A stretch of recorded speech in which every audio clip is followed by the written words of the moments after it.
Welcome back, everyone. Pal Ponder on Weather here. In this update, we've got some big changes in the days ahead. So we're going to break down the details for you.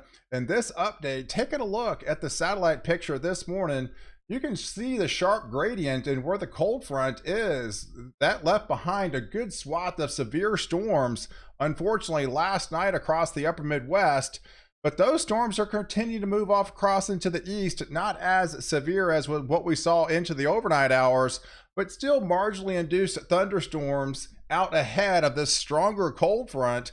We've got the southwest flow down here from the subtropical jet stream trying to pull that moisture in across the middle of the country. It's been really dry across this region. We're trying to wring out some precipitation heading into tomorrow with this disturbance going to be highlighted across western portions of Texas. That will be lifting across Texas, trying to wring out some precipitation with that overall disturbance, fighting the dry air every step of the way. And it's been very warm, folks. Out before that cold front yesterday, these are record highs that unfolded, and there were just so many to count, over 70, and some of those all the way up into the upper Midwest, going across into the Great Lakes.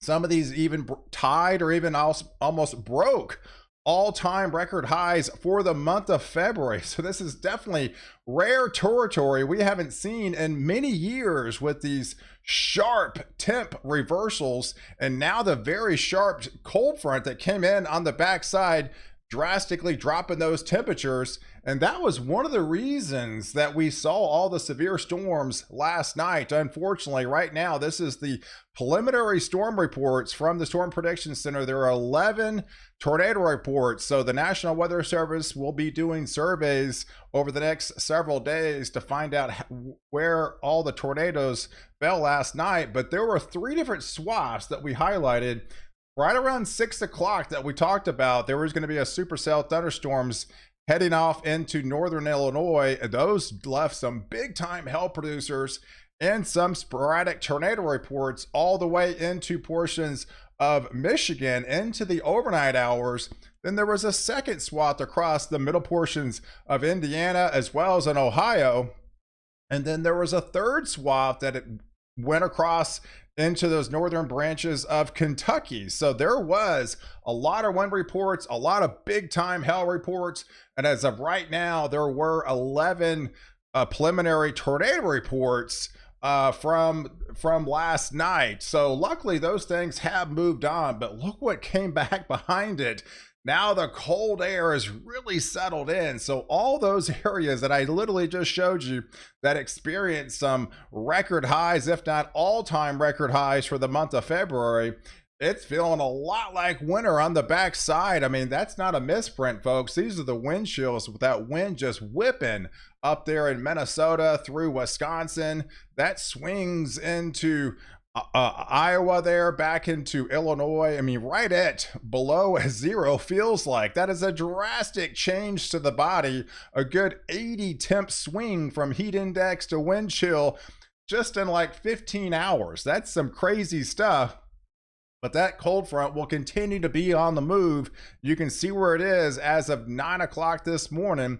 And actually, that will continue to move off into the east and eventually clear the coast. And in its wake, unfortunately, it brought a lot of high winds. And we had some critical fire issues up there into the Texas Panhandle before this event with all the lower humidity values. And that sparked some wildfires.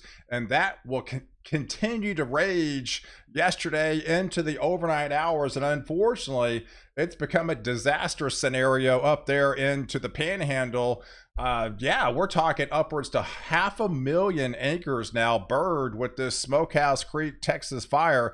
This is unfortunately, this is the second largest fire in Texas history. The first one was all the way back in 2006 with 1 million acres burned. We have a long way to go with this, folks, because this is the dangerous scenario.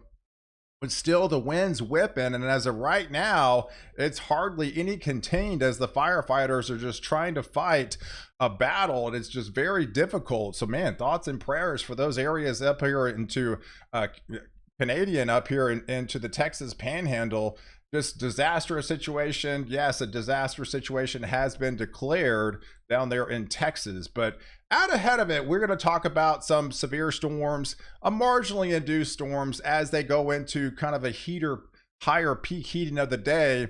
Those areas across Pittsburgh into Burlington into Albany, all the way down to Hartford into Philadelphia, swinging into Baltimore there, into Charleston, back into Richmond, into Raleigh. This is ahead of that cold front drifting all the way further south into Huntsville, back into the Atlanta region. So we're looking at some, marginally induced storms, nothing terribly too severe, but still continue to push off to the east into that warm sector, especially as you hit towards more peak heating of the afternoon. These could get a little bit of bumpy as they continue to move off across into the east. So, but basically by 4 o'clock, you can see where we're at, right? We've got this sharp gradient. This is exactly basically where the cold front is, and back behind it we are getting some sporadic snow showers that went through Wisconsin into northern Illinois, came out of Indiana into Michigan. Not much snow, but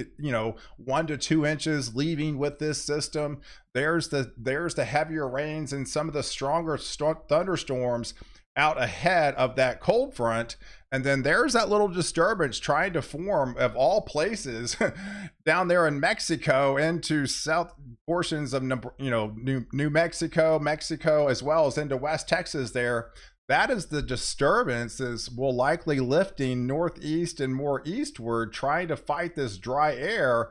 But there could be enough actually to swing across into the Texas panhandle, could actually bring them a little bit of snow. Any precipitation helps when there's wildfires, so that could help the situation drastically if we have some liquid form of precipitation trying to fall into the Texas panhandle. But that won't be until Thursday, so we still have a long ways to go, because as we hit into tonight, going into the overnight hours, there's the cold front will continue to move across the east.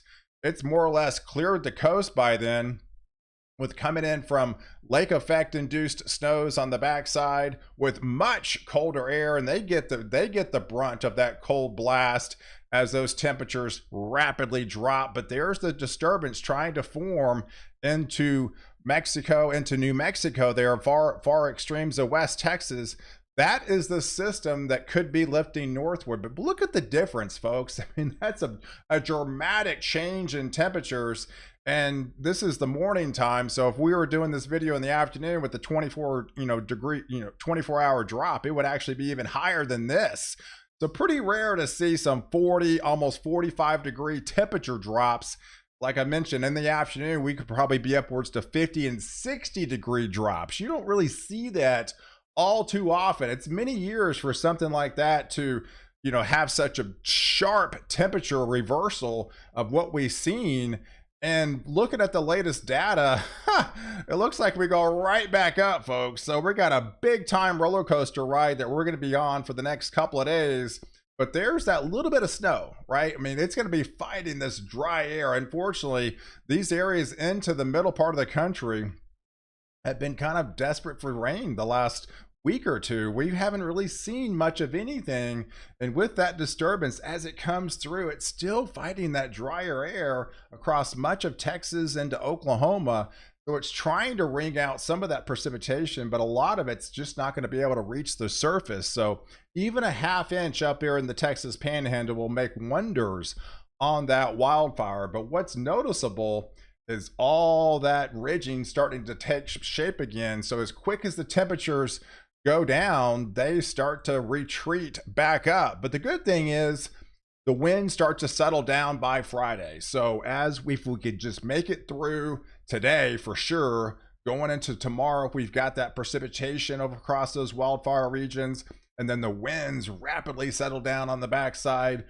They could take be able to finally get that fire under control up there in Texas. But look at this, folks. I mean, again, as soon as those winds turn around, that southwest wind will just pull in all that warmth again, and bam, we are basically right back up where we started. We've got big time ridging across a good part of the United States. with any colder air lifting well back up into Canada, back up into Alaska, back up into the Northwest Territories of Canada there, any cold shot will be really confined across the West Coast.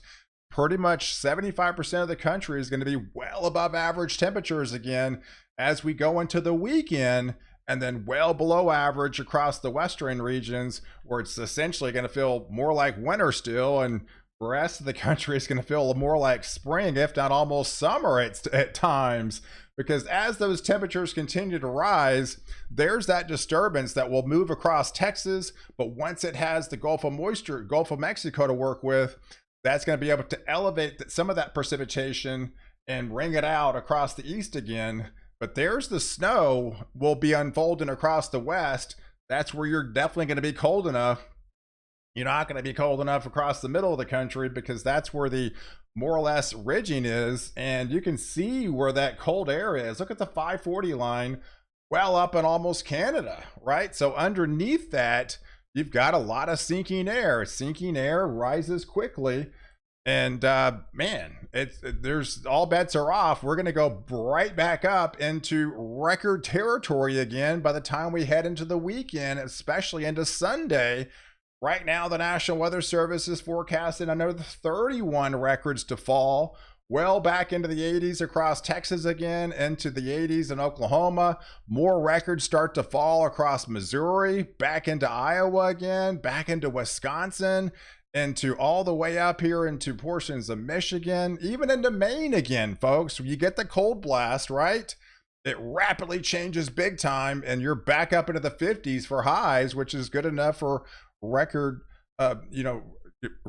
temperatures for you guys. But yeah, that's just going to be a definitely drastic change in temperatures, and it's almost deja vu with more colder air coming in from Montana and those areas across the west. But what we'll be watching going into that first week of March is this little vorticity that's going to bring down some instability across the west. That's where all the colder air will be. That's where most of the snow, if any snow still left, will be falling across those regions into the Intermountain West.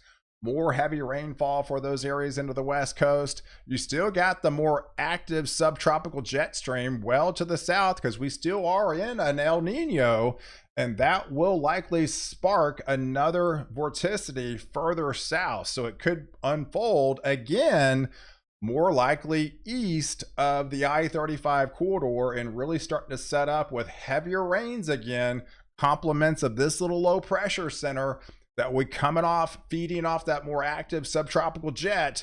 This won't be until the middle of next week, but we're looking at some more heavy rains really confined across the southeast, and eventually head up into those areas into the east. But overall, look at the temperatures, folks. I mean, it's going to be a sharp difference. You got the cold blast right now. You got the rapid warmth, but where the warmth really unfolds is really will be the central and eastern 2/3 of the U.S., especially those areas into the Great Lakes, and especially those areas into New England. And any colder air in town will be complements of that trough coming down, highlighted across the west, well below average temperatures for you, and also the snow, and then the heavier rains across the west.